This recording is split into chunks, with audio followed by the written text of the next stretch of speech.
In this video, we are talking about what nobody will think to tell you about living in the state of Texas, specifically things that people just won't casually bring up in conversation or broadcast that are specific to things that you might not really expect if you're coming from out of state. And so hopefully by the end of this video, we'll have done a good enough job of helping you understand whether or not the state of Texas is right for you.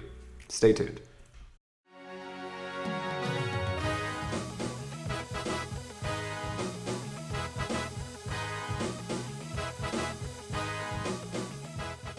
Hey again, everybody. This is Frank with the Living in Austin group at eXp Realty. Every week, we put out new content about living in Austin, Texas, the good and the bad, and in this case, the state of Texas. So consider subscribing to the channel if you haven't yet, and ring that little bell to get notified every time we put out a new video. We also love the reach outs we get now all the time from people just like you in need of our help when relocating to Austin, Texas, or in this case, the state of Texas, as we have a number of connections throughout the state, terrific agents as well. So keep them coming. Don't hesitate. Whether you're 9 days away or 90, reach out to our team. Whether you shoot us a text, send us an email, give us a call, any day of the week, any time of day.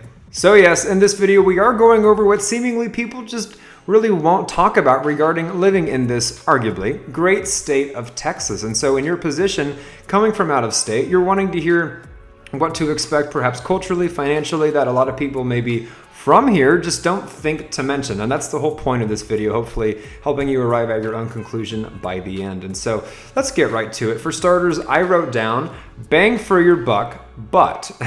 And the truth of that is, look, a lot of people, a majority of people flocking to the state of Texas, most of the times are doing so because of the affordability. They're looking at what they're paying in Los Angeles, San Francisco, Manhattan, Seattle, Portland, Canada.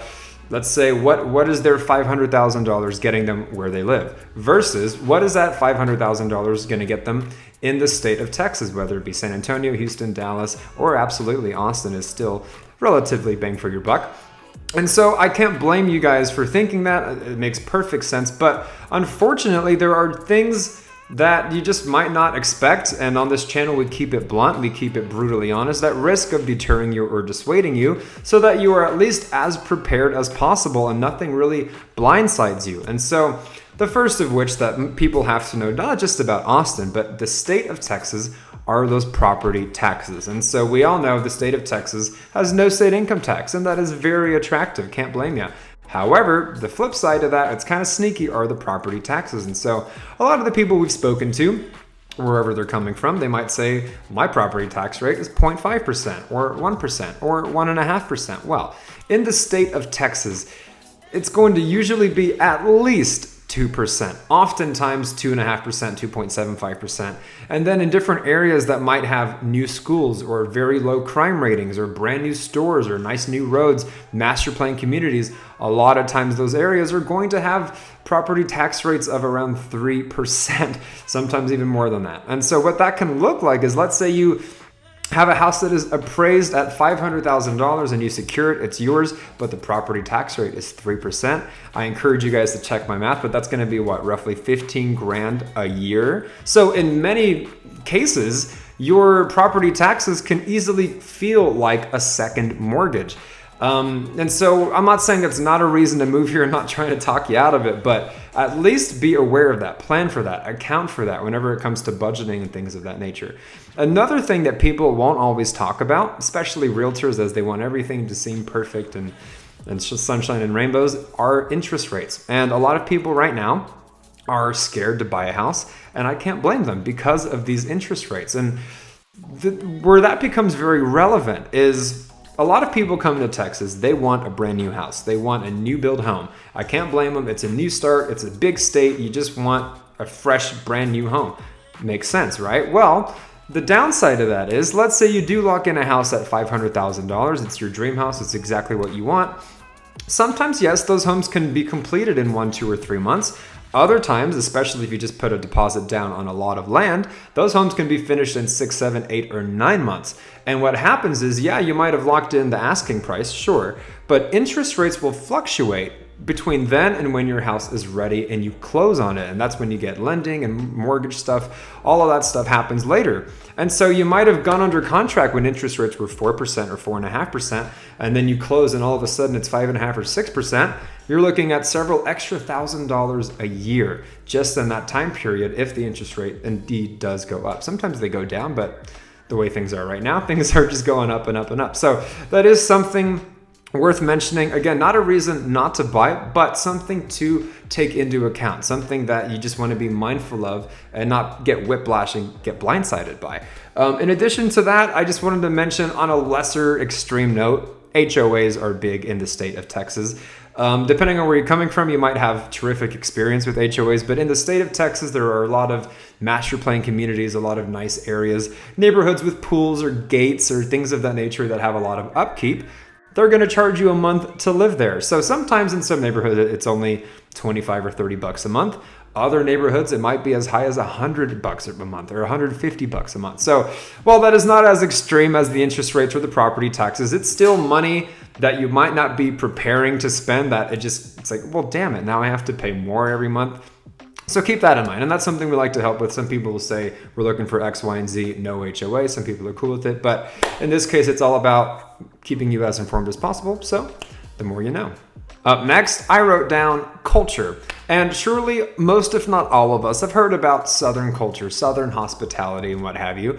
And I'm here to tell you that it is not a myth. It is actually a true stereotype for the most part. We are being general here. There's always going to be jerks wherever you live, but mostly true regarding the state of Texas. And so, look, I've spent time in Los Angeles. I lived there a little bit over a year, so I'm not going to claim to be a lifer or anything. But even in my 1 year in Los Angeles, I had a bit of culture shock just because the people there were different than what I was used to. People in the state of Texas, your neighbors are going to introduce themselves to you. They are going to wave to you when you're walking your dog. They are going to invite you to their backyard barbecue cookouts or their garage parties, or they're going to let you merge on the highway. Not always. We have jerks still, but there's just a Southern thing here. It's in the air, especially if you're from here, right? And that's something that some people might be turned off by. And I hate to single you guys out, but I am thinking in my head right now of the stereotypical Northeasterner, and I've spent some time in the Northeast as well.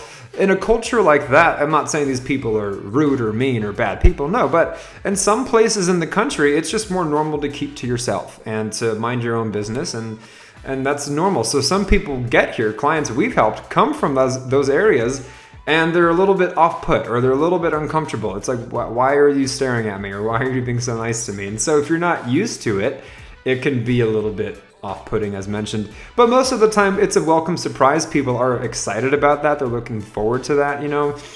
In my time in Los Angeles, I know that's a very unique place. I shouldn't compare the rest of the country to that, but people were really just me, myself, and I. They really, there's a lot of inauthentic people, you know, because of the industry there. People are just, they're just different. And I missed that a lot. So when I came back to Austin, inevitably, I was just so refreshed to come back. So that's something I just wanted to mention regarding Texas, something that is absolutely true. We all hear about it, sure, but the culture here is real. It might be a right fit for you, or it might not. But expect that if you're coming to the state of Texas. Moving right along, piggybacking on the subject of culture, we are going to now segue into the subject of politics. And don't worry, we are not here to debate or get into the thick of politics, certainly not. But it is worth mentioning regarding the state of Texas, which is so unique in so many ways, good and bad, that politics are a big reason people do come here. And look, for better or worse, for better and worse, I might say, Texas is absolutely a red state. And yes, within the state of Texas, you have different pockets of blue. For example, downtown Austin, Texas is going to be the blue hub of the state of Texas. That might be right for you. You might not dig that. Depends on who you are, I suppose. But in the state of Texas, yes, politics are usually going to be different from the states where people are typically coming from. Oftentimes on the coasts, right? So states like Oregon, Washington State, California, even Canada or New York, they're coming from a place that is dramatically different with a lot of its policies. And so while that is a reason some people like to come here, we've gotten calls saying, you know, they're forcing our kids to do this. The homelessness is getting so bad with that. They're making us do this and that, the other, show proof of this and that. And it's just a big mess. Well, they come to Texas. For better or worse, that really emphasizes its freedom. And some people might be turned off by that. It might seem selfish. It might seem reckless. And I'm not discounting that. However, to other people, it might seem like a breath of fresh air compared to where they're coming from. And so, yeah, we can all say that for better and worse, a red state, you know, you could talk about the Supreme Court or things like that. And I'm not saying it's perfect, but that is something regarding the state of Texas that, people enjoy. A lot of people, at least when they're coming from very extreme political climates on the coasts. And so they might be coming here because they're not forced to wear a mask. If you want to wear one, cool. They're coming here because they're not forced to get the vaccine. If they want to get one, cool. And that might be a turnoff, as mentioned, or that might be exactly what you're looking for. But truth of the matter is, Texas is a red state. And so keep that in mind if you're going to come here, if you're contemplating coming here. That is going to be very different than a lot of you expect. So just keeping in line with what people just aren't going to come out and talk about. You know what I mean? That is something that is normal here that people might not think to mention here because we haven't been forced to wear a mask in like 2 years or something, right? And then I'll travel to Colorado and everyone is required. So people here might not bring it up because they've already forgotten about it, and so nobody talks about it. Henceforth, why it's in this video. Now, real quickly before moving on, let us know your thoughts in the comments down below. If we've been providing any value for you, consider liking the video as it helps our channel grow. Remember to subscribe, and lastly, share our content with anybody you know who's wanting to learn more about living in Austin, Texas, or yes, the state of Texas. Up next, we are going to talk about the size of Texas. And yes, the rumors are true. Everything really is bigger here. And this is something that just won't be brought up too much because people who are from here, it's normal. It wasn't until I started traveling more that I saw the world's smallest Targets or the smallest Walmarts or the smallest gas stations, right? And so here in Texas, things, because of its size, because there's just so much land everywhere, your grocery stores are going to be obscenely, almost offensively large. Your parking lots, when I lived in LA, I was worrying about parking each and every day, even if I was just going to work or going to grab a coffee, what have you. Always 30 minutes early, always accounting for a lack of parking. Here in Texas, unless you're really going to like a hot venue downtown somewhere, you're going to see your favorite band, yeah, you might want to get a parking garage. Otherwise, parking lots here are massive because everything else here is massive too. On that note, because of its size, they're always building more things. And when they're always building more things, a lot of things are newer. So a lot of the schools here, like the high school I went to, was built in the early 2000s. Some people I know from other states, their high school's been around since like the early 1900s and things like that. Roads and stores, a lot of that's going to feel new. Again, on the downside, higher property tax rates, of course, but that is something that a lot of people aren't used to, where if they're coming from Rhode Island, things there have a strong history. They're the same buildings, the same roads, the same neighborhoods. Here, it's just everywhere you look, there's a new neighborhood, there's a new store. Oh my gosh, this town's getting a Costco. All right. So that's really part of the size. Now, the downside to the size, however, is travel, to be quite frank with you, pun intended. So for example, if you're wanting to go from Dallas to Austin, that is easily going to be a 4-hour drive. Whereas let's say you want to go from Philadelphia to New York City, that's what, 3 hours maybe, or Rhode Island to Boston is similar. So we've all seen those pictures where they put Texas over the Northeast of America, or they put Texas over like half of Europe, and all these countries fit inside of it. So that's the thing. You could be driving from point A to point B in Texas for 9 hours and still be in Texas. And so if you're someone who likes to do road trips or even go to the nearest beach, depending on which state or which city you are in the state of Texas, the nearest beach could be 5 hours away. A lot of people coming from the coasts are used to it being 20 minutes away. Or if you're road tripping to New Orleans or New Mexico or Oklahoma, that's going to be, your first day getting out of Texas, depending, of course, on where in Texas you're coming from. So that's just something to keep in mind. The size of Texas can be a great thing in many ways that I talked about, or it can be kind of annoying, to be quite frank with you. But that is something to keep in mind, especially if you're coming from a state that has just always been the same size all your life and you're not used to something so dramatically large. Yes, and how much you're driving from point A to point B, sometimes even from your house to work, but also just from city to city. So keep that in mind. It might be off-putting, it might be annoying, or it might be exactly what you want. It might be a breath of fresh air. So again, the more you know. Now, lastly, we are going to talk about the heat. And yes, I'm being Captain Obvious. We all know that the South, Texas especially, is going to be very, very hot. Most likely hotter than wherever you're coming from. But what I'm here to tell you is how different the heat is. Now, in some parts of Texas, like Houston, It is going to be remarkably humid, like Hawaii humid. But even if you're looking at the Austins of the world, the San Antonios, or the Dallases of the world, that is still going to be dense. It is still going to be murky and thick. So, for example, when I lived in Pasadena, California, just outside of LA, I could tolerate 100 degrees better than I can tolerate 90 degrees where I live in Austin, Texas. It is because I would rather have 100 degrees of dry air than 90 degrees of dense Texas heat. That is the difference. It's not necessarily going to be, as mentioned, dry like Phoenix or humid like Houston or Hawaii, but even just by default of being down here, this part of the country, it is going to be so much worse than you think. In addition to that, our summers, we have triple digits. And so pretty much from end of May to end of August, early September, you can expect your forecast, your 10-day forecast to be 102, 103, 99, 101, 106, 101, 103. And then if you see 97, oh my God, we're getting a cool front, right? So, and it's not just the temperatures that are intense, but it could be 90 degrees in Texas. And when you check your weather app, it says it feels like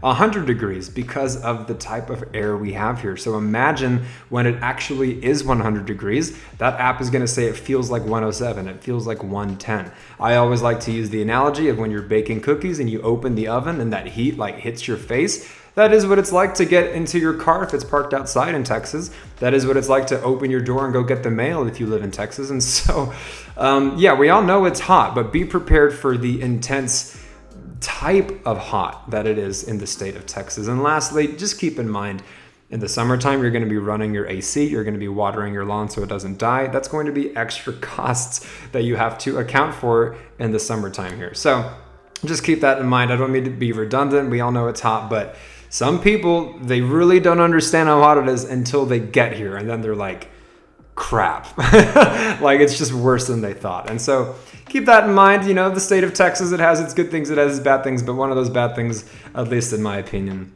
is the heat. So there you have it. The state of Texas, for better and worse, is truly one of a kind. It might be the right fit for you, or it might be the absolute worst idea in the world. There are some adjustments to make. For example, in some states, you can get liquor in grocery stores. In other states, you can only get beer in liquor stores. In Texas, you have beer in grocery stores, but only liquor in liquor stores. There's all kinds of things on top of the heat, on top of the politics, on top of finances and things of that nature that make the state of Texas unique. So whether it is right for you or whether it's not right for you, maybe you want Dallas, Houston, San Antonio, or Austin, regardless of where, that is what we're here for, helping people just like you relocate, making that move as smooth as possible and finding that perfect spot. But again, the only way we can do that is by you reaching out to us. So again, don't hesitate, whether you're 9 days away or 90, reach out to our team, whether you shoot us a text, send us an email, give us a call any day of the week. Any time of day, we've got your back and moving to the state of Texas. And again, every week we put out new content about living in Austin, Texas, and in this case, the state of Texas, both good and bad. So remember to subscribe to the channel if you haven't already, and ring that little bell to get notified every time we put out a new video. Let us know your thoughts in the comments down below. Like the video if we've been providing any value for you. Share it with anybody you know. And until the next one, you guys, my name is Frank. This is Living in Austin, Texas, and we will absolutely catch you later.